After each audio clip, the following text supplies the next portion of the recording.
Hey, this is Debbie Does Keto. I know it's winter, and I know it's been probably the coldest winter that we've had. Duke Power reported that they've never had usage for power like they did in January. It hit 5 consecutive records for all-time use through the month of January. I know it's cold, but I had noticed my hands and feet were cold abnormally. It just seemed like they were cold all the time. So I was looking around on some of the forums, and people are saying that you just if you have cold hands and feet, you need to go eat some coconut oil, eat some calories, get something burning. And I noticed that when I've been fasting, because I'm not hungry, so it's just naturally that you don't eat, but then I start feeling, my hands are cold. Like I can't touch the kids' faces or hold hands, or, they're like, it's cold, which they're usually hot anyway. But it could be that I'm not getting enough calories through the day. So I'm going to consciously start watching this, because people have said, one person put the note out that she takes 2 slices of cheese and puts butter in between it. And she eats a cheese butter sandwich and notices pretty much right away she warms up again. So it could be that that's what has been happening with me. And it just slows everything down anyway, and I don't want to do that, but I think that I'm going to just be more mindful of that, because my go-to is coffee or something hot to drink. Well, that's not calories. So I'm going to consciously bump that up. Another thing that was feeding into the forum was, cold hands and feet, dry skin, thinning hair, fatigue, not overly fatigued, but just the sensation that you need to take a nap. It just seems like you never get caught up on your sleep, the cold hands and feet. All these things also could be signs of a thyroid problem or an iodine deficiency. And I don't know how I could have an iodine deficiency. You get that from seafood, seaweed, salt that's iodized, and probably a 1/4 teaspoon a day is sufficient for us to head off any kind of goiter problem. Goiters used to be like the big thing when I was a kid. These older people, they all had goiters hanging off of them. It's weird. And I know they had to eat a lot of salt, so I don't know where that's coming from. But it has to be, if you look for sea salt, look for iodized sea salt if you want to. Now, I had switched to light salt for a good portion of my sodium potassium needs, and that's worked well too. But I do supplement with my regular iodized salt. They say the salts that are in foods do not have iodine in them, and that could be a problem for especially pregnant or lactating women. The need for iodine, because we don't make it, we have to get it from sources, but the need for that for children's brain development and our ovaries, our adrenals, our breasts, our brains, all of these things besides our thyroid and pituitary gland all depend on iodine, so we have to get it. And you get it from dairy products, seafood and dairy products, and cheese. 1 ounce of cheese has a good amount of iodine in it. So it seems to me a keto diet kind of naturally figures into a healthy supply of iodine.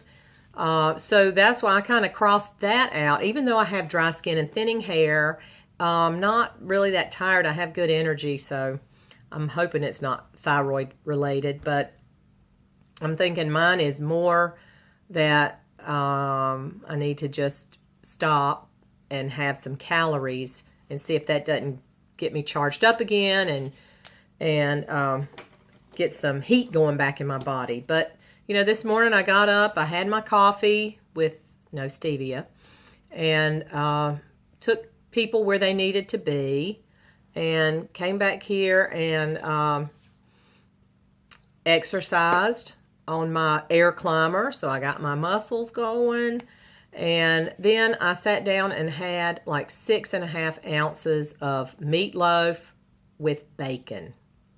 And I just ate a big old plate of meat. And so good. And now I'm having another cup of coffee, but this one I'm putting stevia in because I broke my fast. And so I'm just going to flip this around and try a little bit of things and just see what happens. This is how we do when you're lifers. I'm not dabbling. I'm a lifer with keto. And I am looking for more information. I'm looking for tweaks.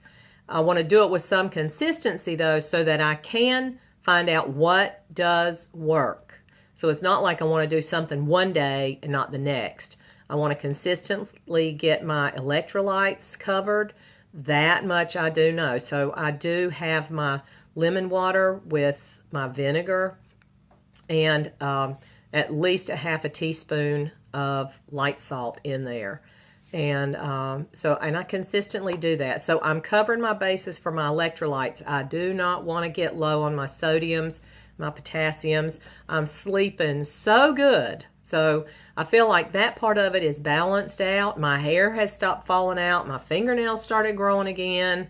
It's like a reawakening almost. Some things are happening. So I really want to tread carefully here.